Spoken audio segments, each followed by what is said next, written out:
Hello, everybody. It is 8:47 p.m. Central Time on the 14th of March, 2021. It's Sunday night here in the United States. It's an evening update. I don't normally do nighttime updates unless something is going on or if I missed a point, and I did miss a point today. So let's get started really quick. We're going to quickly turbo mode through this.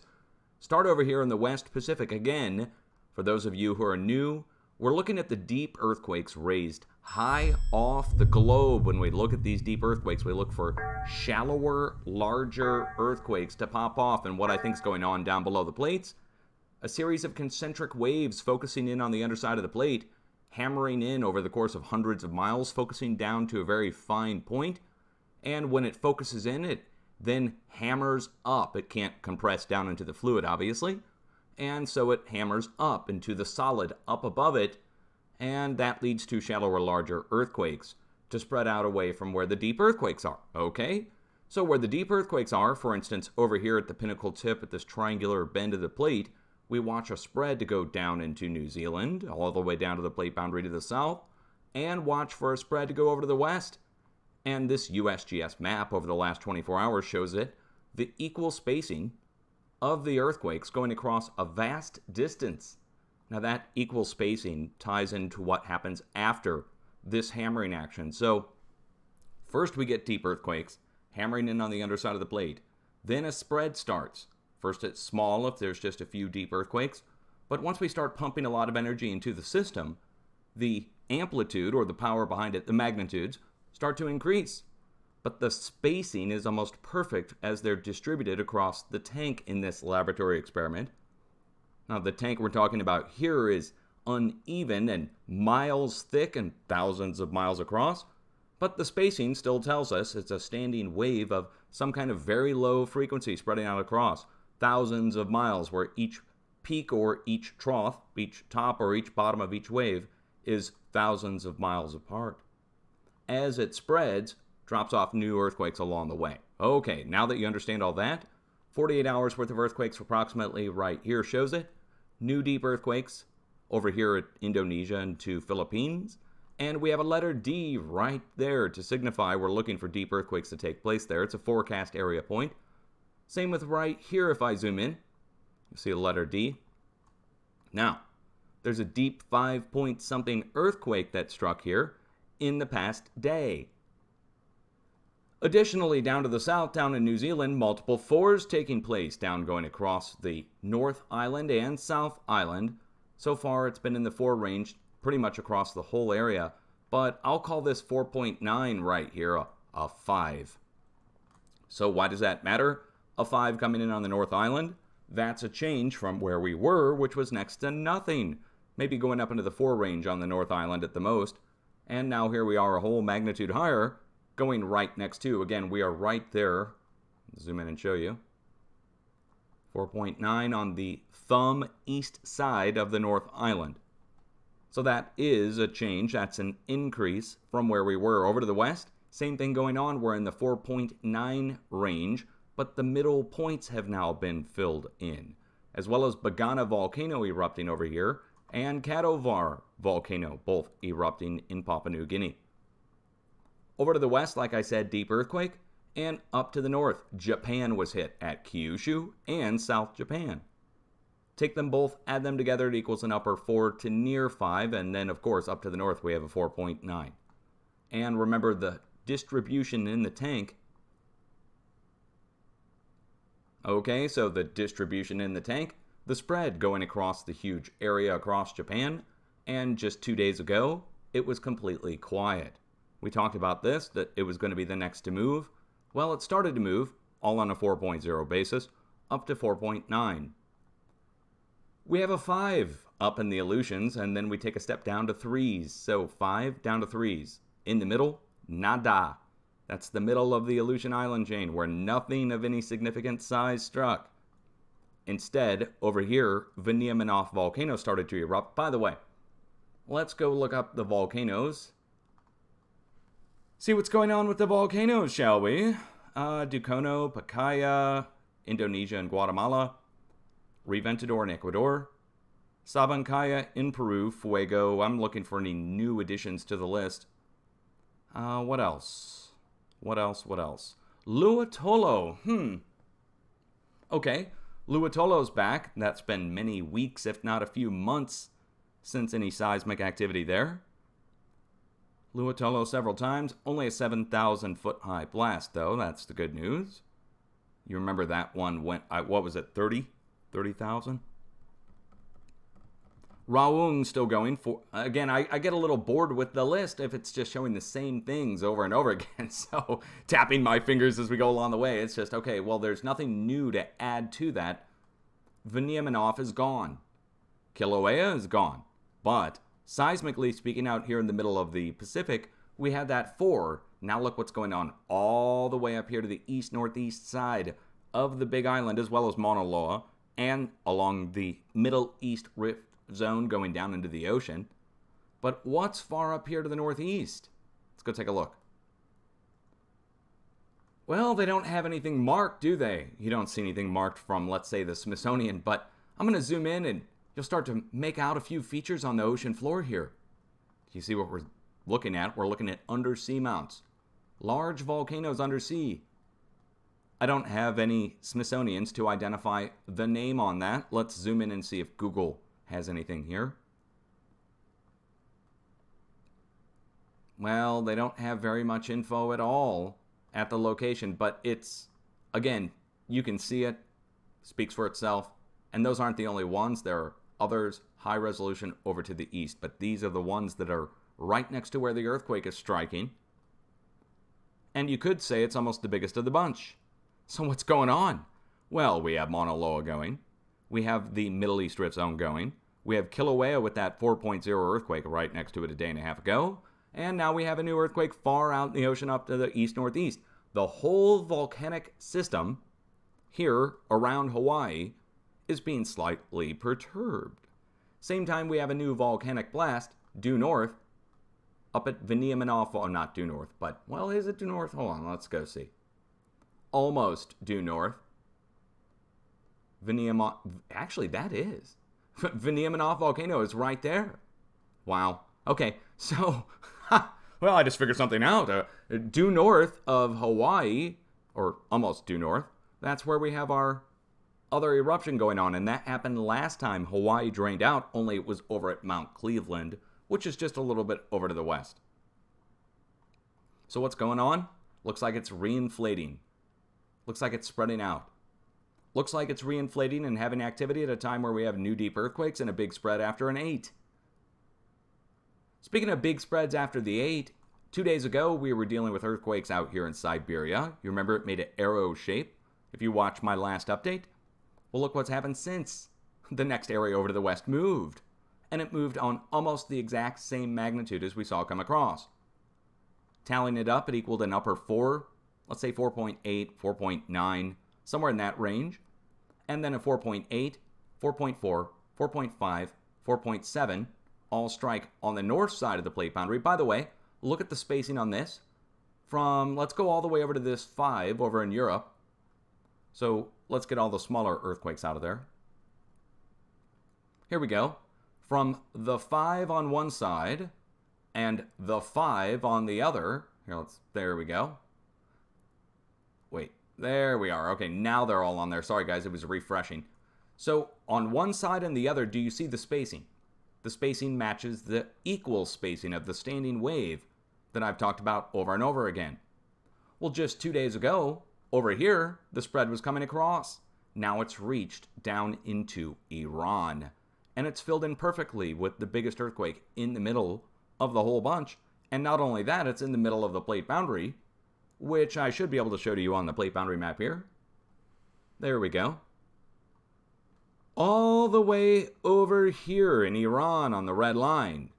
And going over to the west, again, the other earthquake over in Greece, borderline on the edge. Once we go out past, check it out. 4.8 to 4.9 earthquake striking west of Portugal, going out towards the Azores. And what's west of Portugal? Look. Here's Portugal. West of Portugal, plate boundary, 4.8. So 4.8 out here, 5.0 coming in, 5.0 in the middle, The flow is going out towards the Azores. Meanwhile, 5s started popping off again here back at Iceland, where they're still looking for the eruption. And I'm not going to say it's going to erupt or not going to erupt. It keeps going and going and going seismically because there's a push coming out of Europe, which the push coming out of Europe went up and around Poland and goes back all the way over into Asia. Oh, 1 second. Oh, give me just 1 minute, guys. Sorry. Oh, I hate to break off here. Hold on.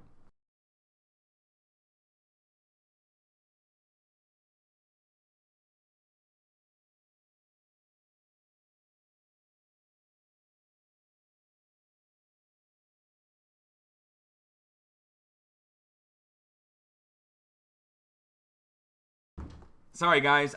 I have to get something to drink. Sort of getting like lip smacking, and I don't have a drink in here. And so Duchess is getting me something to drink here. God bless her heart. Thank you, darling. Oh, thank you. Saved me in the middle of the update.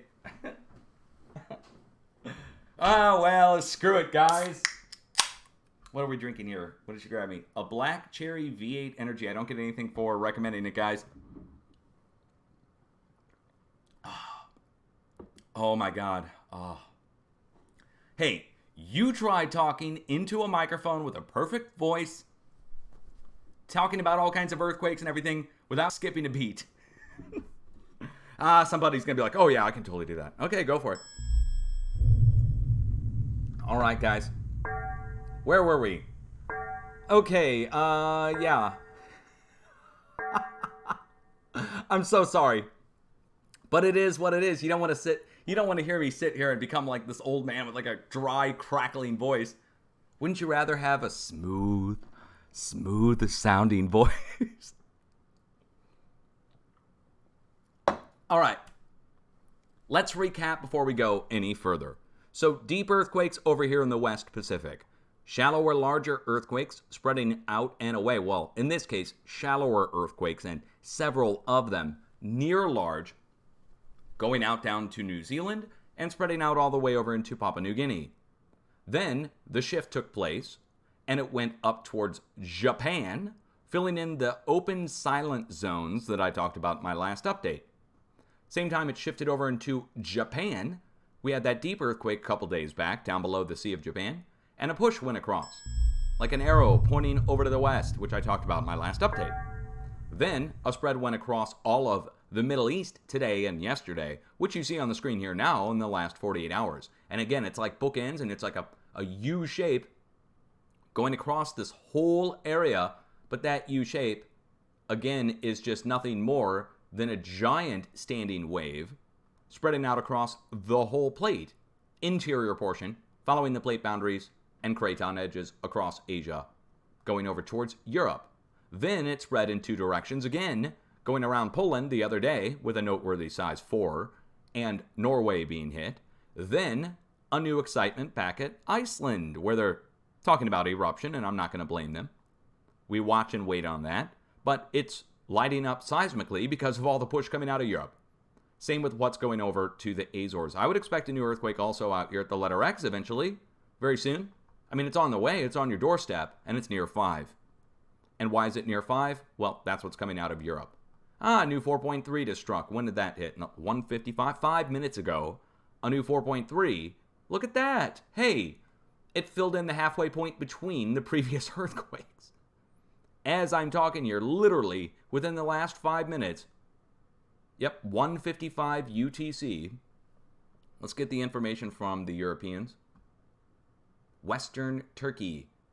All right, well, I mean, there it is. The halfway point was just filled in right in Western Turkey on the inside edge of the plate boundary. It's like a W shape right here. And it was an open area just a minute ago as I'm talking about energy going across Europe. And it's all in the 4 range. Again, that standing wave against, imagine the standing wave sloshing around, spreading back and forth.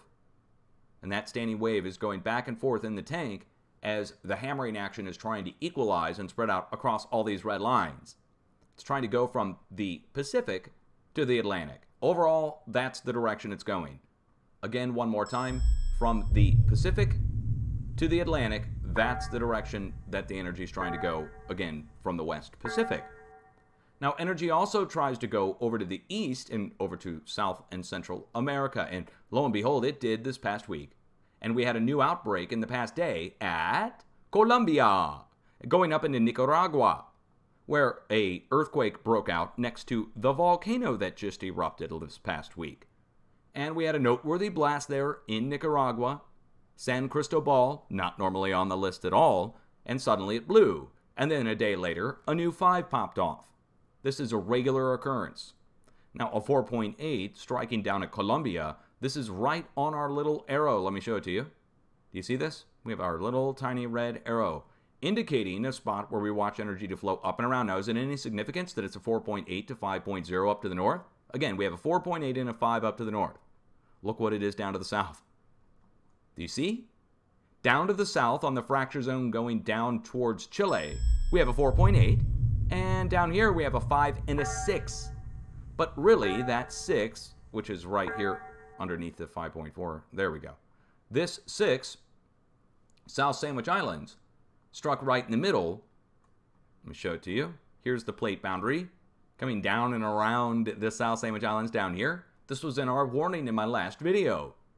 So a 6 in the middle, sandwiched in between basically 2 5s. Well, a 4.6 and a 5.1. But you see, it's the middle point where the rings overlap. It's that fulcrum point between the two where the bigger struck. And of course, the 4.8. Why does the 4.8 matter? Because that's what struck up to the north, a 4.8 and a 5 going around up to the north. Then, we still haven't seen a 6 yet on the northeast side. Now look who got hit. Haiti. We don't normally see much activity over in Haiti. Normally it's over to the east. Let me show you where it struck. USGS doesn't even have it on the feed, do they? Shame on them. Maybe they already did and it fell off the 24-hour feed, but Dominican Republic's on the east side, Haiti's on the western side. Port-au-Prince, you remember the big earthquake down there? Well, new 4 struck right there, right along the coast. Within the past, let's see, 3 hours. USGS not carrying the quake. Shame on them. Now, over to the east, multiple 3s. Hey, if you're a scientist watching right now, or I'm going to record this and put this on YouTube now that I know that they're omitting a 4 down in Haiti. Let me get the earthquake info on this. 4.1, Haiti region, provided by Universidad Autónoma de Santo Domingo. And they say get more information over at the USGS, so let's go over there. Just hit within the last 3 hours. Should be on the 24-hour feed 4.0 and greater. Look, they are carrying other earthquakes of that size in the 4 range. Here, for instance, down in New Zealand, they got a 4.9. Over here, they got a 4.5. Over here, they have a 4.7. Over here, they have a 4.7. 4.7. 4.8, China. 4.0 in Iran. Just proof that they'll carry a 4, right? I just want to prove that to you because they'll carry a 4, but then you get over here, we zoom in on 80, last 3 hours, and they don't have the 4.1. They're omitting that earthquake from the public. They, if you're a scientist, you get your information from the USGS. Oh, well, you just got information that you didn't know from a guy on YouTube. You're welcome to go check me over on the EMSC. So, European agency, totally trustworthy, and there it is. So, let's recap on the East Pacific. A spread going up to Colombia, going up to Nicaragua, 5.0 right next to an erupting volcano that doesn't normally show up on the list. Sound familiar, guys? We've talked about that for years. New 5s pop off next to the volcanoes, usually right after they erupt. Shifting, the plate shifts. And if the volcano erupts on the red lines here, which are the plate boundaries, let me make sure you can see this. Red lines here, and if they erupt here, then the plate starts to shift. So we get an eruption in Nicaragua, all of a sudden, new 5 pops off on the plate boundary here, and then downstream over here, Haiti starts to shift. They're connected. They go back up here to where we have new eruptions taking place at Pacaya and at Fuego volcano, and then we have a new earthquake there as well, which is 4.3. So a spread going around South America, 4.8 and 5 and 6 to the south, 4.8 and 5 to the north. We're looking for a 6 over at the Pinnacle East side. I'd say Venezuela needs to watch out. East tip of the Northeast Caribbean, or the Eastern Caribbean, where Venezuela meets the eastern tip of the Caribbean plate. would need to watch for the same sized activity that's going on down at South Sandwich Islands. Okay? Now, United States. How about this? Look at that. Looky here, as we say in the Midwest. As my buddy Tattooed would say, he'd say, looky here. Now listen up. Look, a 2.7 struck right in the middle of the arrow on the border of New York and Quebec and Vermont and New Hampshire. Vermont! I made the joke the other day about Vermont. Well, here we are. We have a near 3.0 earthquake on the northeast edge of the North American Craton. Now look at the East Coast, and we have an earthquake down at Georgia, going right at the Georgia, Tennessee, Alabama border region. So an earthquake down south on the edge of the Craton, and an earthquake up north on the edge of the Craton. Now let's get all the earthquakes on here over the last couple days. Here's all our 0.0 and greater across the plate going from the West Coast over to the East Coast. Now it looks like a jumbled mess. If you're a new viewer, you probably don't know what you're looking at. Let me turn off all the numbers. Those tend to complicate things, numbers do. Just remember the ring size indicates the size of the earthquakes, and here's what a 3 looks like, for instance. So here's our 3s, here's our 2s, here's our 1s and 0s. And I'm going to turn the rings down just a little bit so you can get a better view of the plate. There we go. Now, you should be able to see, for instance, up in the northwest, we have a diagonal line of quakes that goes across the whole state of Montana and dead ends down into Yellowstone National Park, quite literally inside the park at the supervolcano. You'll also see that there's a line of quakes that goes down across the coast of California, another line of quakes at the California-Nevada border, and they make a V or a Y shape and combine into Southern California. You see that, right? Okay. Now, there's a line of quakes that goes out of there and goes over to the east, right on the tip of the arrows, over into Utah. Additionally, all the way up here in the northwest, we have a spacing of almost the same sized quakes, and certainly the spacing is almost perfect, going across the entire coast of Washington. But this matches that. Look at the edge of the Craton up in the northwest, up in Montana. Well, the earthquakes match it. They go right down across it, down into the park. Additionally, the earthquakes go down across Texas, back up into Oklahoma and Kansas, and over to the East Coast. Now, guess what? The largest earthquake of the day for the whole country so far just struck at the center portion of the Craton, just north of the Oklahoma border in Kansas, of all places, which we see Kansas move when our whole plate starts to shift. Now, we saw 4.0 range activity strike over here in California last week, and 3s, and the plate started to shift over the past several days with a new ETS, minor ETS, a episodic tremor slip in the northwest on the Juan de Fuca fracture zone, which I'll get into in a minute. But how about this? A spread of quakes already took place that started up in the northwest a few days back. Up in the northwest, again going right up to Yellowstone.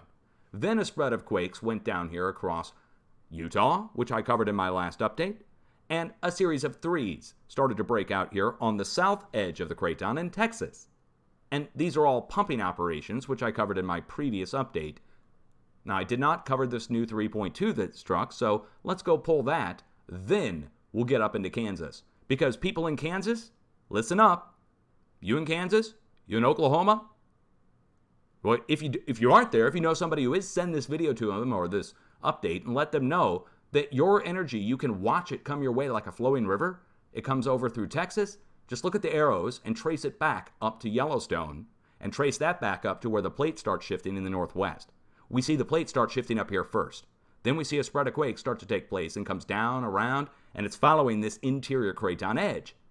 So why does it go to Kansas as opposed to the New Madrid seismic zone where it used to strike over here at this N-shaped bend, this hard twist in the plate over here that makes a hard northerly bend and southerly bend down to the south? That's where energy used to get trapped when Mother Nature would push on the plate back in the day before humans stepped in, because what I'm about to show you is all these spots going right up into Kansas are drill points. So humans have stepped in and created what I now call the new New Madrid seismic zone. The new New Madrid. As opposed to the old New Madrid, which is in southern Missouri, where I live. I live in Missouri, and it's just south of me. But look where we're going here. We're going to Texas. And we're zooming in on where the 3.2 earthquake struck. And in our imagery as of 2018, we have a team of people out there with a derrick and a drill, and they're drilling out to get more oil or gas all of these little spots are different oil or gas wells, and they've got a lot of them. They've got tens of thousands of them. Look how many there are all the way around the area. These aren't houses. Every one of these little spots is a different oil well. Here's what a town looks like. This is what a town looks like. And then all around it are all the millions of oil wells, the cumulative, just around this town itself. All of these little white specks are different oil and gas drill points. Okay, so you understand now that when you have a lot of drill points on anything, especially stone, no matter how many layers thick it is, whether even if it's miles thick, they will drill down by a few miles in some cases at many of these points. Drill down and out and away and over, not just in one direction, but horizontally as well, side by side. And that creates weak points, especially when you do it on the edge of the craton, and especially when Mother Nature starts pushing on the plate. You've created perforations on the surface going down a few kilometers. That's Texas now. That's where we start. So one more time, Oklahoma, Kansas. Guys, you need to watch Texas. Texas and everybody in Oklahoma, Kansas, you need to watch the West Coast to see what's coming your way. You get a few days warning before this goes down. That's why I issued the warnings 4-4s to return back to Oklahoma at the Oklahoma-Kansas border this past week after how many months? I haven't had to talk about Oklahoma, Kansas in, well, a month. I haven't had to talk about Oklahoma and Kansas. So now here we are. We're back to 4.0, and that's really what it is. It's a 3.9 downgrade, but you know what? Let's go look at the origin page. I haven't done this in a long time, but I'd like to go see what the local magnitude list shows, just to see what locally is reported, as opposed to the final egghead review from the USGS. And again, it could just be a computer at the USGS doing the review at this point. Who knows? But magnitude list, the way I do this is I'll throw out the high end, and I will throw out the low end.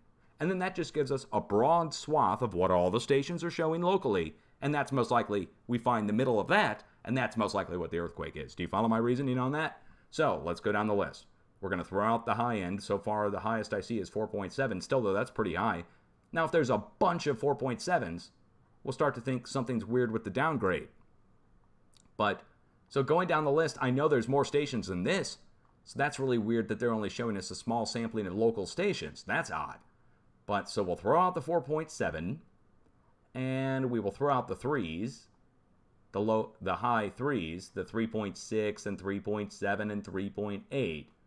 But that still leaves us between 4 and 4.2 and 4.3, even with us throwing out the high end. So what is the earthquake? Is it a 3.9 or is it a 4? Well, it's a 4. The downgrade to a 3.9 is probably political, to save face and draw the ire away. You know, it just sounds so much less. So or a 4 sounds so much more. Maybe that's a better way to put it. Is that what I'm looking for is the actual measurement, and what they're looking for is something that sounds good, but still is believable. Right? Okay, I'm not faulting anybody. Look, there's reason. Look where this one struck. Oh, no wonder they're worried. Man, dude, are you serious? Look, they have a conservatory. I sailed by.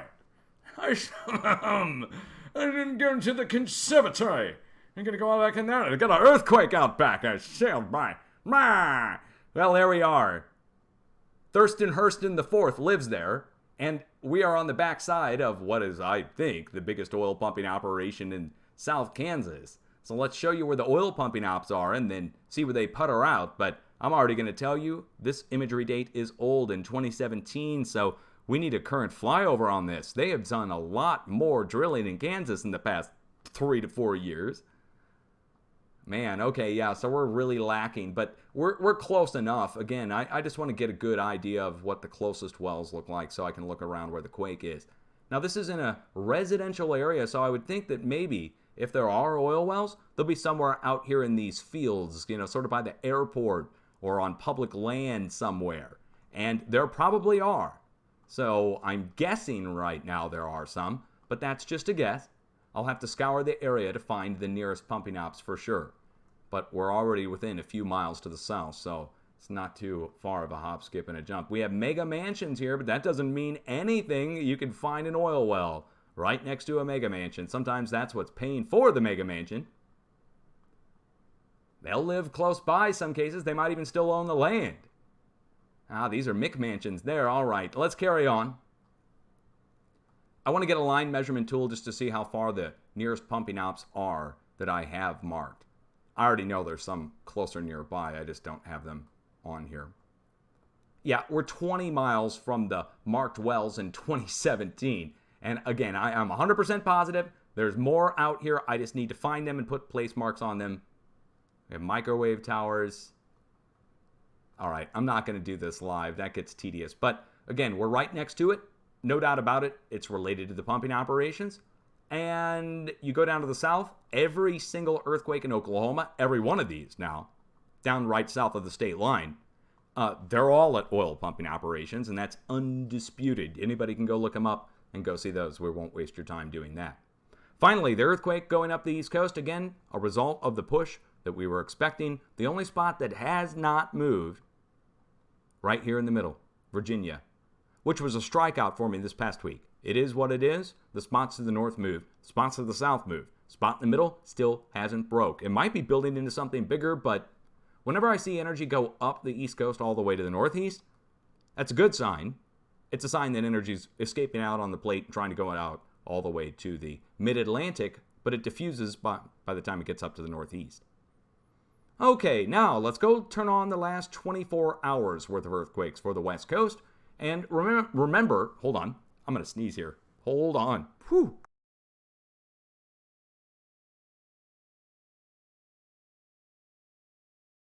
Whew, man. Dude, tonight's update's epic. Man, I'm in rare form. I haven't even gotten into the United States West Coast yet. Normally, I'm falling all over myself by the end of the update, but tonight, man, these late night updates suck. I need to do it in the morning when I'm awake. All right, now let's carry on. So, West Coast United States. I said I was going to explain the shifting that leads to the push that goes over to Kansas. Why were we warning the Oklahoma-Kansas border this past week? Well, the reason, the plate is shifting up here. And when it shifts here, the rest of the plate shifts all the way over to the East Coast. I just got done explaining that. So do you want to see the shift up in the Northwest? Do you see any earthquakes up here? One, right? One earthquake up here in Washington, then we get down to the area above Yellowstone. All of these quakes are above the magma chamber for Yellowstone. It goes over into Idaho, all the way over here. Down below Idaho, of course. But over here, there's one quake at the Puget Sound. One. Yesterday, there was a line that went down across Oregon. Two of them were explosions. So you got to ask yourself, if they're all explosions, where are the quakes? Well, we need to go look at something else to see what's shifting in the Northwest. Let's go look at the tremor map from the Pacific Northwest Seismic Network. These are going to show us the little vibrations as the plate is shifting, but these are not really earthquakes. They're vibrations as the plate shifts that are assigned small magnitudes. Sometimes these magnitudes can go up. They can, you see, go up into 2 range, where there's a lot of shaking and shifting. Right now, there's 218 tremor epicenters as of today, most of which are in the northwest portion of the Valley of California, south of Mount Shasta, and a small portion are in central Oregon right along the coast.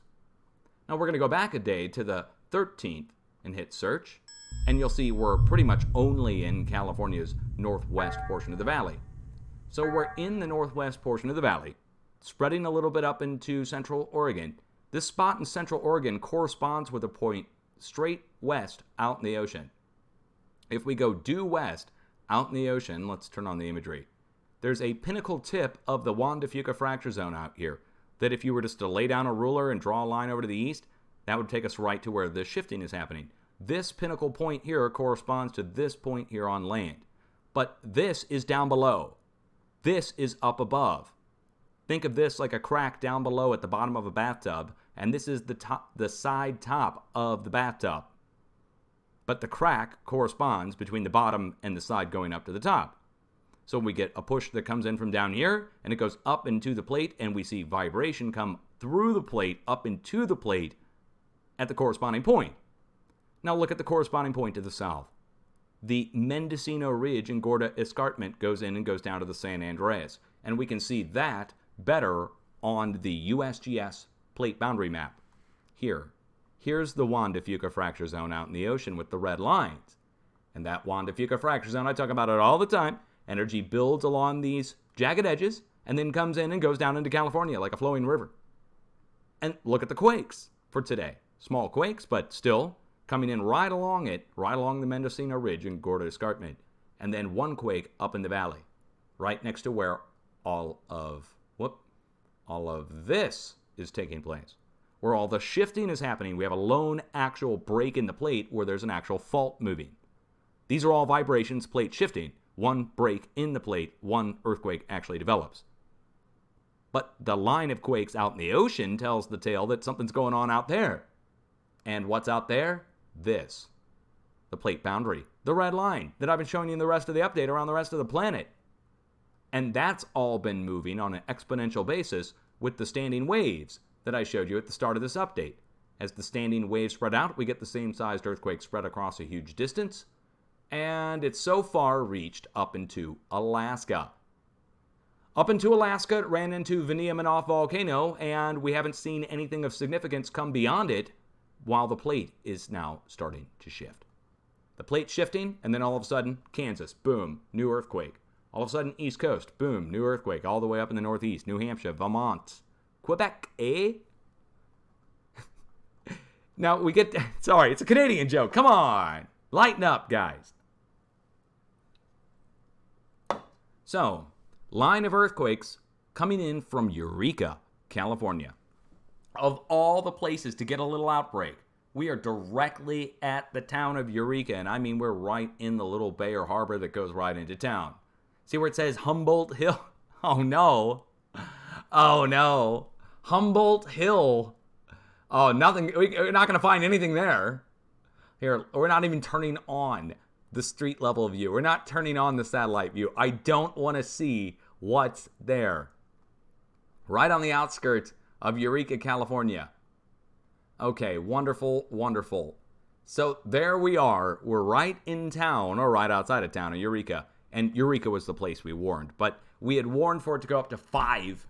And instead we get an outbreak, a little outbreak of 2s. It's like looking for a big storm to come in and you get drizzle. Does that mean fizzle? On the forecast, yes. It means that the energy still hasn't broke, but we know what's going on.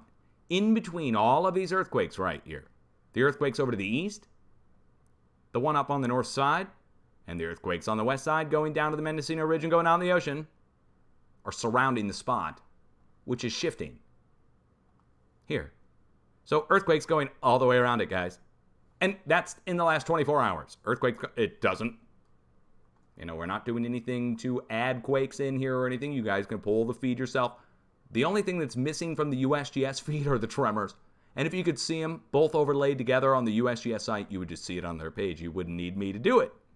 But right in the middle of all this, that's where the tremors are happening. That's where the vibrating, and that's where the plate is shifting. Then breaking is going down to the south. Look, spreading down to the south and spreading over to the east around it. So what's over to the east around it? Do you want to go see? Let's go start up to the north at 2.6. Shasta Lake. Mount Shasta. It's a stratovolcano in Northern California. It's well known. It's not going to erupt, at least not now.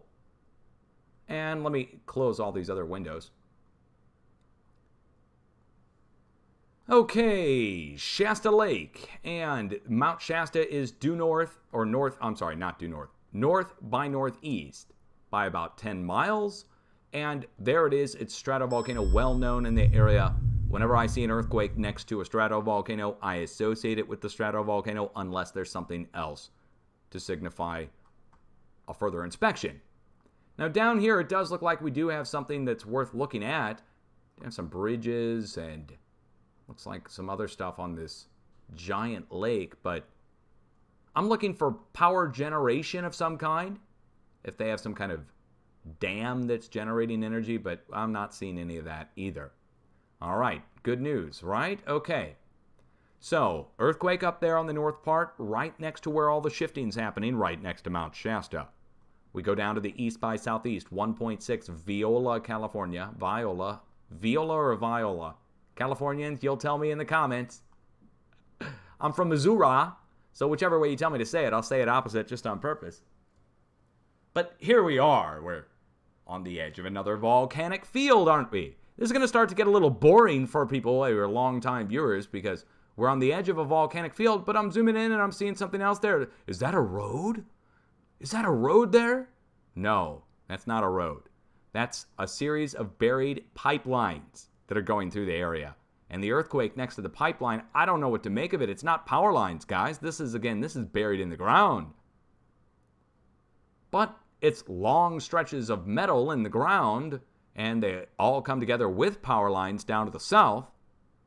And then you got to wonder, with the power lines right next to the pipelines, and it being in a volcanic location where electricity can build in the ground from friction and tectonic forces, and then we're next to weak points that Mother Nature created, like Silver Lake Volcanic Field.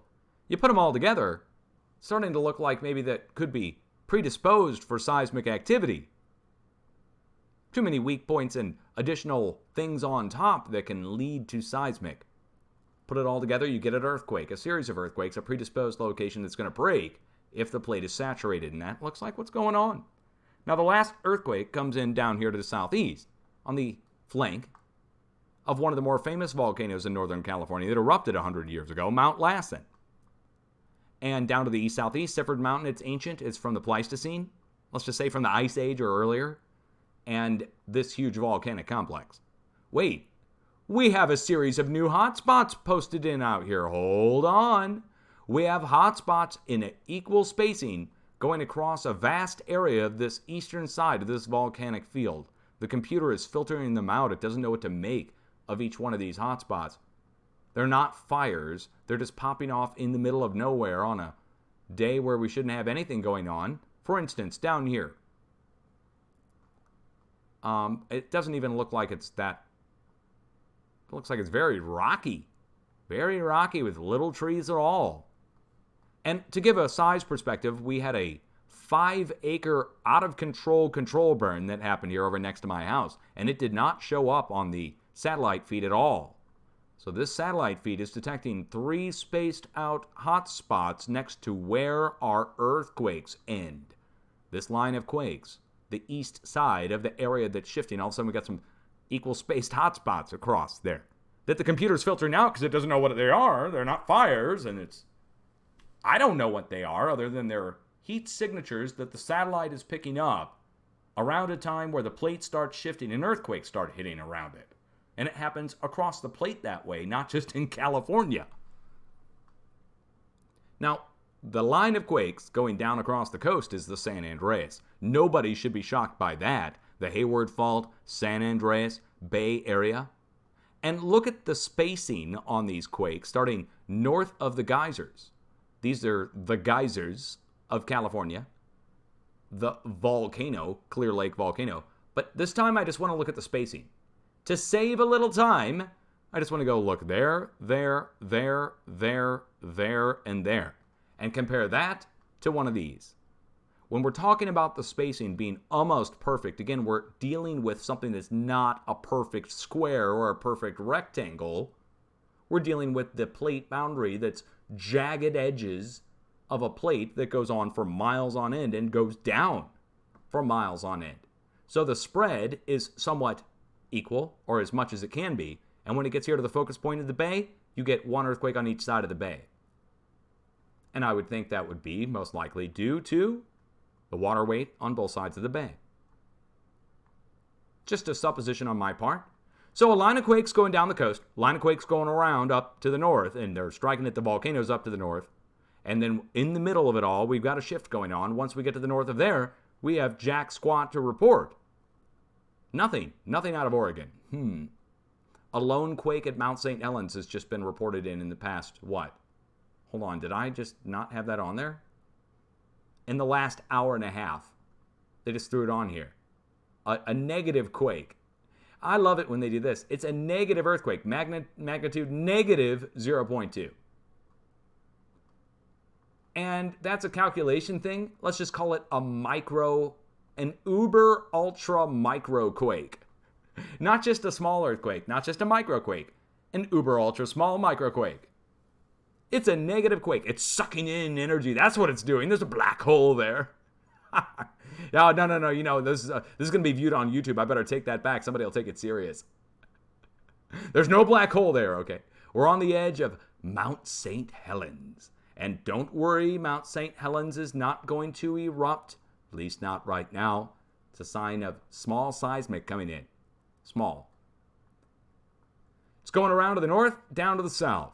2 lines of quakes, and they match perfectly on the USGS plate boundary map. One more time. Going around up to the north and around down to the south. As we go across California-Nevada's border, we actually have to go out into Nevada, which is somewhat more rare. Up here by, for instance, Soda Lakes. And then further, a 1.7 up in the middle of nowhere. But notice they're the same magnitude. That's odd. Fallon Station, Nevada. It's not like we're out here every day. So let's go see what's there. Again, I couldn't tell you really what's there. Let's go see. 1.7s at both spots, though, in the same day. Yeah, that's a little weird. That's a little weird. Let's go see what's there. Okay. Basalt Peak and Pilot Cone. Hotspots over to the west. Due west. Hotspots again. Along the power lines this time. So this time, railroad and power line. Okay. Red Mountain. Geothermal operations on the north side, far enough away we wouldn't think they were related. But I'm going to say it, we're right next to Pilot Cone and Basalt Peak, unless there's something further down here at the epicenter. Huh. Cattle? Farming? Ranging? Is there anything else out there? That just seems a little desert-like to be out there doing that. Old ghost towns? What is this? Bunkers. Bunkers of some kind. Wow, they look like they're crumbling. Looks like an old abandoned military base. It is. Look. It's an old abandoned one, though. Maybe it's a test range, a target range of some kind. But nah, there's no craters.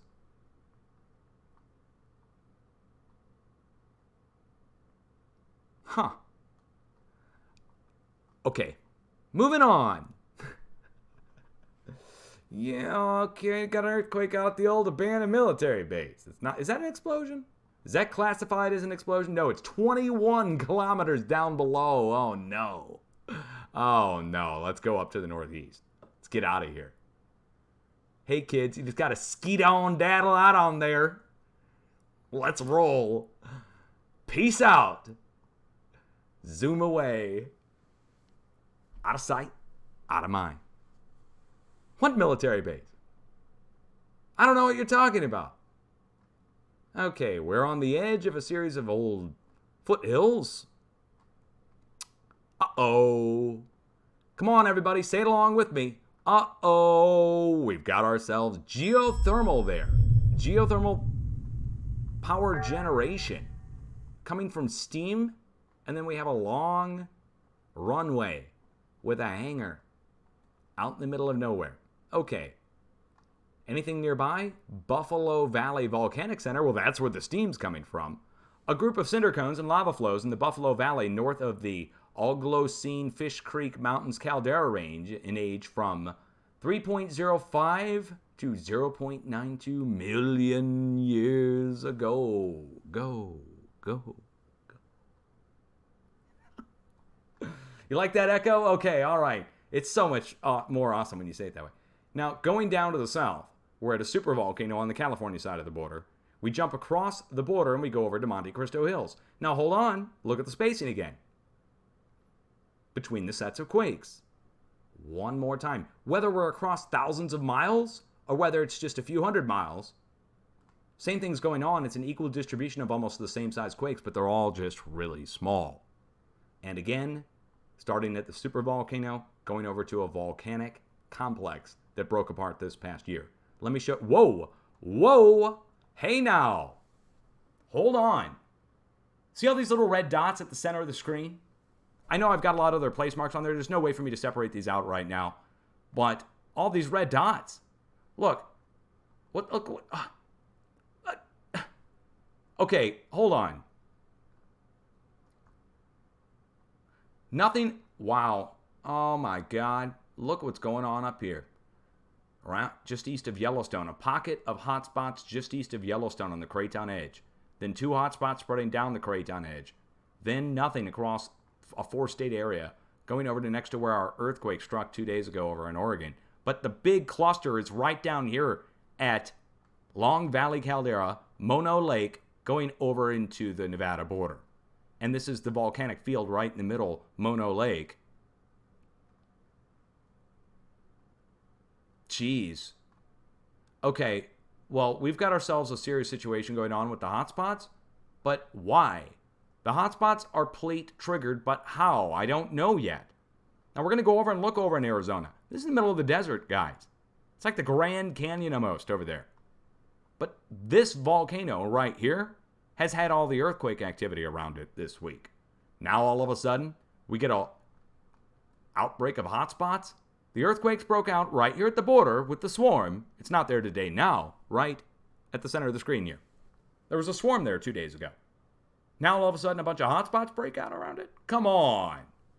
Come on, there's something going on. This is something new that we've discovered in the past couple of years with the hotspots.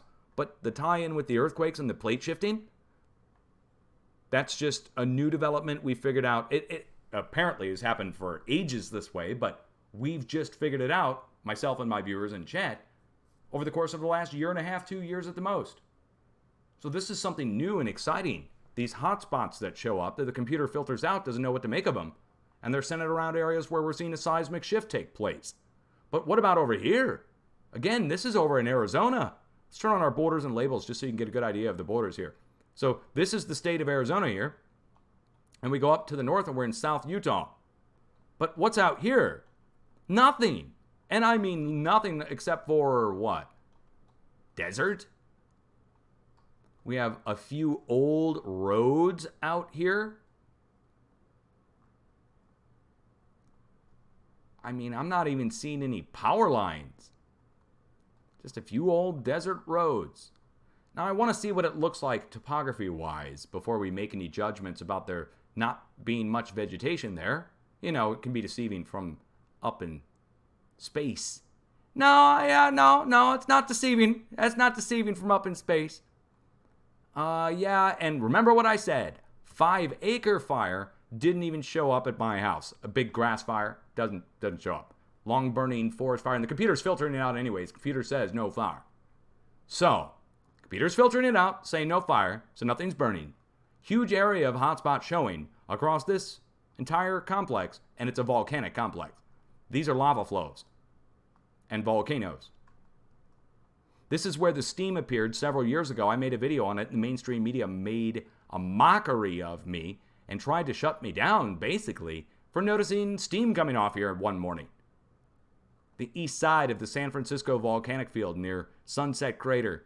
Steam coming out of there and blowing over into the desert in the morning. One morning, several years ago, it was like 2014. Made a video, they denied it. But now we have hotspots out there. Nobody can deny that. You just have to say that's a coincidence or chance that it's at the volcanic field at a time where the plate's shifting along the edge of the craton. Now, the rest of the hotspots, like for instance over in Kansas, Oklahoma, Texas, these go back to oil wells where they flare off. They'll flare off for hours on end, a huge flame 20 feet tall, and that gets picked up by the satellite. But the predominance or cluster is in Arizona going up into Utah at the volcanic fields, and over at California at the supervolcano. That's where the predominance of the clusters of hotspots are. Can't be chance or coincidence. Cannot be chance or coincidence. It's some kind of geophysical phenomenon that the satellite's picking up. It filters out. We don't know what to make of it. It doesn't know what to make of it. All I know is that it shows up before seismic.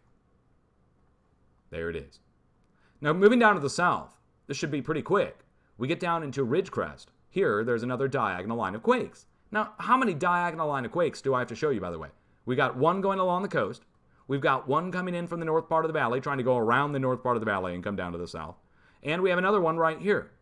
Oh, and we have another one up here, of course, up in Montana I showed you at the start of the U.S. update. So there's also one down here in Southern California. Look. All these diagonal lines going northwest to southeast made up of earthquakes. Why? Well, that's the way the faults are shaped. That's the way the faults move. The faults move the way they're shaped.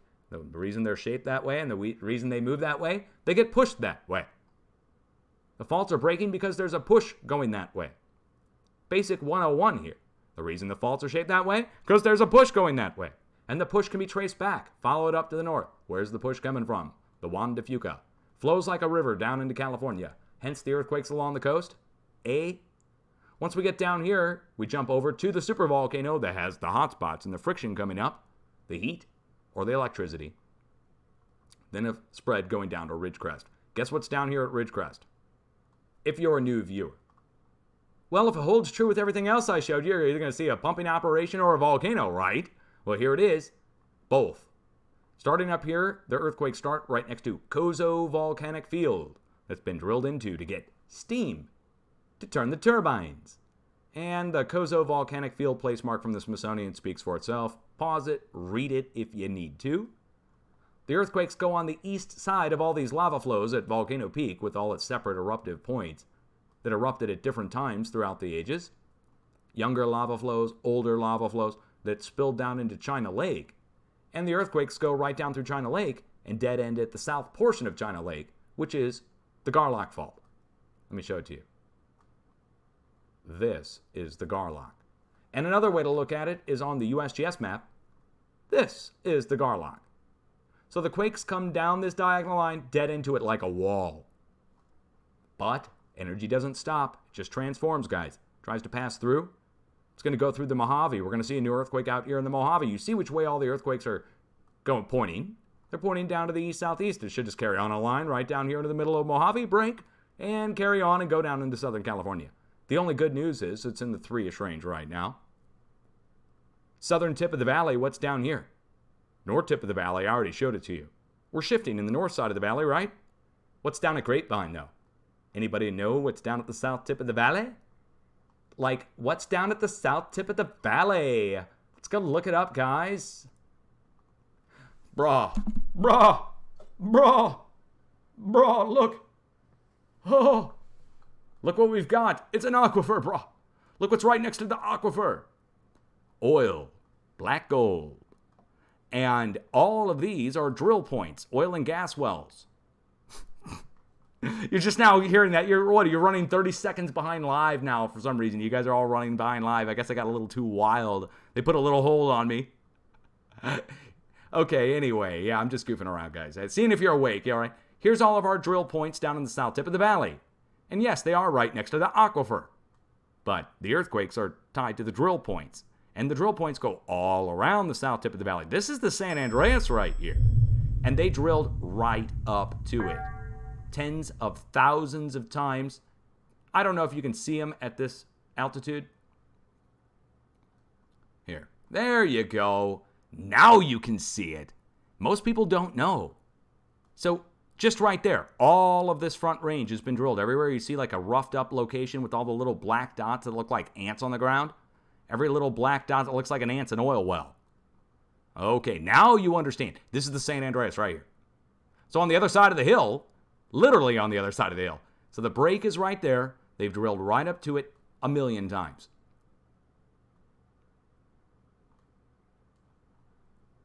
And I would say 1,000,000's probably accurate when they did the whole mountain range this way and scraped off every hilltop.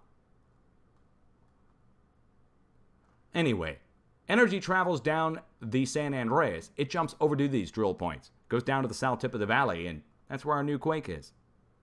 Southern California, this line of quakes, I would only be interested in looking up the one over here in the LA Basin. Let's go take a look. Oh, Corona, California. I got some fan mail from there for my birthday. It was super swell. Somebody sent me my own personal profile with all my personal detailed information. They mailed it to me for my birthday. Said, happy birthday. Didn't know if you knew that all your personal information was out there, including your social security number, phone number, and everything else. I got a printout of it. I'm sending it to you. Happy birthday. From Corona, California. And I said, oh, gee, they're just swell out there. They know how to really send a guy a good present. But you know what? there might be something in the water out there, because there's the earthquake. And right here on the backside of the quake, look what we've got going on.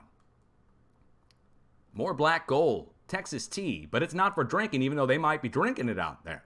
Now on the south side of here, we've got ourselves a high-powered microwave radar system called a NEXRAD WSR-88. Now, they use this for observing the weather. It's a 750,000 watt microwave. But really, it's just a klystron down inside of there that's zapping it up and making it 750,000 watts. But this thing rotates and pulses out high-powered microwaves all over the place to look at the weather. And there's an effect that can happen from time to time that can cause earthquake and other weather phenomenon that are a result of the NEXRAD high-power microwave system. Well, right next to it, we have all these giant shafts of metal that go down into the ground a few kilometers. And believe it or not, high-power microwave can generate plasma. You can't see it with your eyes. It doesn't glow like the northern lights, but it's up in the upper atmosphere and around the station, out a few miles even, down to ground level in some cases.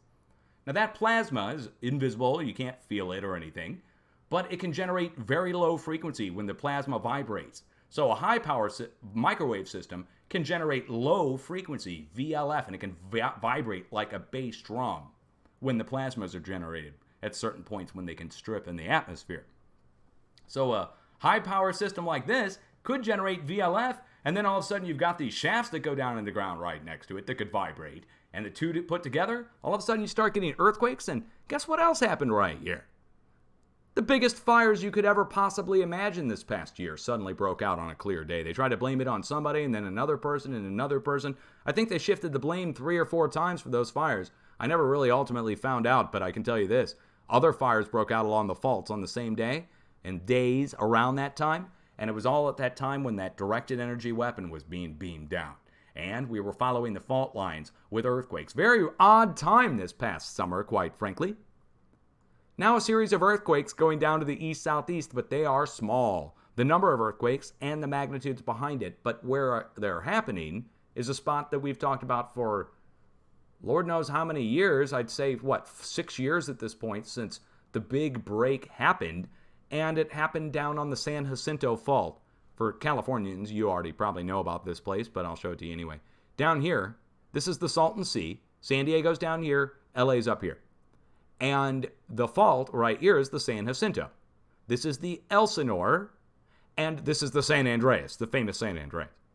Now the crack in the plate goes all the way through the plate, and it goes down to the east-southeast. Goes down past Salton Sea. You don't see any earthquakes there, though, do you? They're all on the western side right now of Salton Sea. So the slow slipping that the professionals talked about 6 years ago that was taking place here is still taking place here across the San Jacinto. It's slow slipping. That's what all these are. A slow slip in Southern California. Now put on the brakes, because I showed you just a few minutes back the slow slip happening up here in Northern California in the valley. It's surrounded by quakes, right? Now, why aren't they showing us the tremors in Southern California? Well, they say it's beyond their network coverage area. But yet, the University of Southern California was able to put out whole papers on the tremors in Southern California, so somebody's keeping track somewhere. Anyway, the earthquakes that signify that are shown here on the screen. The plate shifting there, and the plate shifting here, and the plate shifting here, and the plate shifting here, and the plate shifting here, and it goes back up to here, where the plate is shifting up here, and it's coming from Alaska, which we're still waiting for the break to come in from the north. Does that make sense? We get a push come out of Alaska, comes down to the northwest, displaces the plate, spreads across the Craton, goes down to Texas, goes over to Kansas, goes up the east coast. It also goes down into California and tries to get down to far Southern California before it goes over to the east coast as well. So it ultimately makes its way over to the east. Now wait, doesn't that sound like Europe, but reversed? Remember what I told you about Europe? It's making its way out of Asia and going over to the west. It's trying to go out to the mid-Atlantic ridge this way. Well, the pressure's going the other way too. It goes around and goes into the U.S., and it tries to make its way across the U.S. and escape out over this way to the mid-Atlantic ridge. Ultimately, around the whole planet, energy starting over here down below the Indo-Australian plate, going up to Japan, and going over to South America, down below the Pacific plate. Energy starts below here. Then it spreads out, beeline, over, and out to Europe. Same time, it goes across up, over, and around in the United States, and then goes across the North American craton and tries to go out to the mid-Atlantic. It's trying to go to the opposite side of the planet. It's trying to go to the equilibrium point. It's trying to spread out as far as it can. And the reason it doesn't go beyond the mid-Atlantic ridge, now I have a supposition on this, I'll call it a hypothesis. No. It's not a theory, it's not even really a hypothesis. It's just an idea at this point.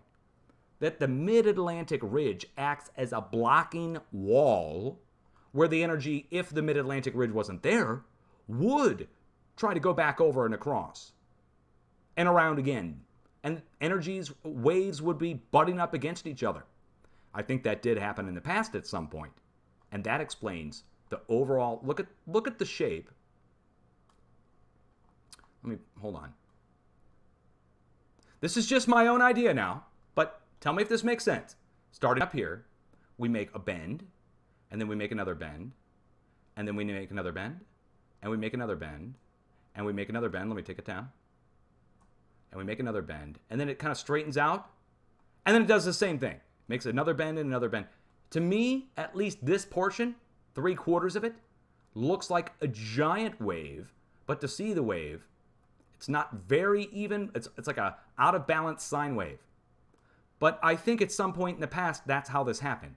That the compression point, it reached around from the opposite side and broke. And that it's been pushing up on this side of the planet for forever. As evidenced by the millions of undersea volcanoes, tall ridges, 20,000 foot drop-offs, and everything else. And that these plates haven't shifted at all, or much, in the entire time they've been here. That every plate is pretty much in the same place that it was, and it's just rolling over on itself like a log in a lake. Think of a log in a lake rotating. You're on top of it trying to walk, right? Like in a cartoon or something. But the rotating log in a river is more like what I think each plate is doing. And this plate, the Australian plate, Indo-Australian plate, is rolling over on itself. And the Pacific plate is pushing up next to it in the opposite direction, rolling it up to the east and northeast, and this one's rolling to the west, northwest, up underneath. And that they recycle, and that explains, for instance, the United States, the mountain structures, why they're pointed up at an angle in the Colorado Rockies, explains a lot. But it means the plates aren't shifting much. They're just moving at the surface. Rolling again. They're rolling over. So that would justify the surface movement that's measured with GPS, for instance. So they tell us Australia is moving north, for instance. Well, maybe it is. But it would be rolling over in a place that, the plate is moving north, but the underside's moving to the south and back up and around. And that it's not shifting. And that if the Australian plate, for instance, had shifted from a long place down to the south or a long place up to the north, there would be a series of trails of continental shelves, sediment, if you will, left behind like a trail from where it was pushed. There are no missing pieces for this jigsaw puzzle to move around in. The only spot is for the pieces to roll over. Does that make sense? All right. I've taken enough time explaining that. Let's go back over the earthquakes over the last 7 days and just quickly see if anything's been added to the feed since I started my update. So nothing new other than the 4 in the Midwest, and nothing new other than new deep earthquakes, and a 4 or near 5 down in New Zealand. Over here in Europe, nothing new except for 4s going across South Europe and trying to reach out to the Azores. We're waiting for large earthquake activity, especially with all these new deep 4s and 5s that are raised high off the globe. But I hate to leave you hanging. We're waiting. I don't have any to report to you right now. But as we know in the past, 7 to 10 days. 7 to 10 days from the point where we see a push coming in on the underside of the plate. Usually it's less than that, 7 to 10 at the most. And we have many of these taking place on the underside of the plate right now. So many deep earthquakes leads to shallower, larger earthquakes. So far, we're waiting. The spots we watch are pretty simple. We watch the open, silent zones in between our current sets of earthquakes. And then we look at our halfway points also between our current sets of earthquakes. So for instance, the Middle East and going over into Europe is about to get hammered with a new push in between each set of these quakes. a larger quake is going to strike between each set of quakes in the next several days. How many would that be? 1, 2, 3. Look where the rings overlap on each set of quakes, basically. So 1, 2, 3, 4, 5.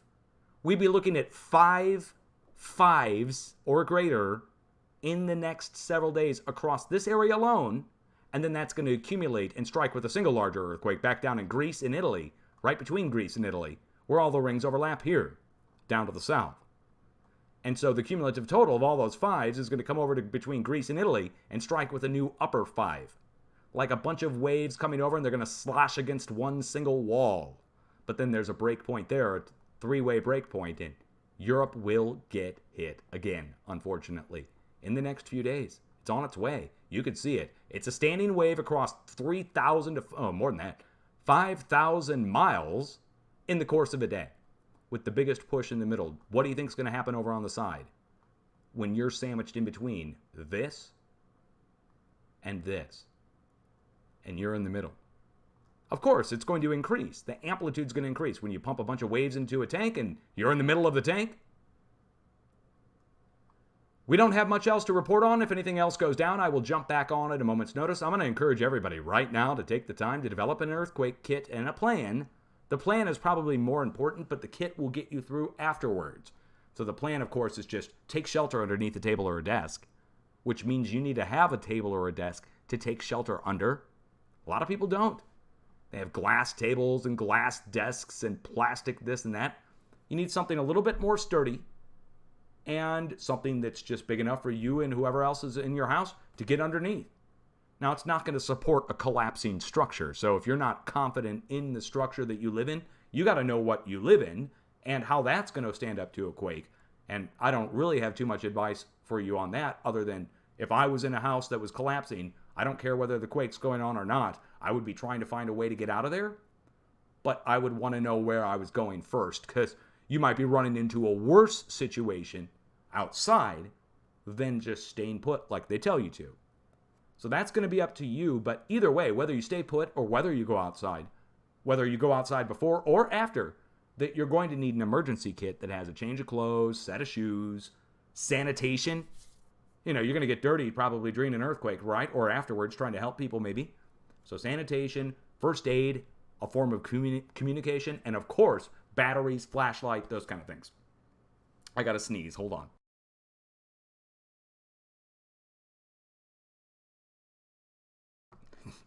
Oh, it didn't go. I didn't go. Well, it's springtime. You can tell it's spring. I'm back to being the old allergy-ridden person that I've been. I guess it's better than being blown away in the cold, though. We're doing okay, and you're probably doing better. It's 10 p.m., and I will be back if anything else goes down. Word up. Much love. Let's save this. Get it out over on the tubes, over on YouTube. Yes, you can watch it back. And hey, if you're watching on YouTube, much love, guys.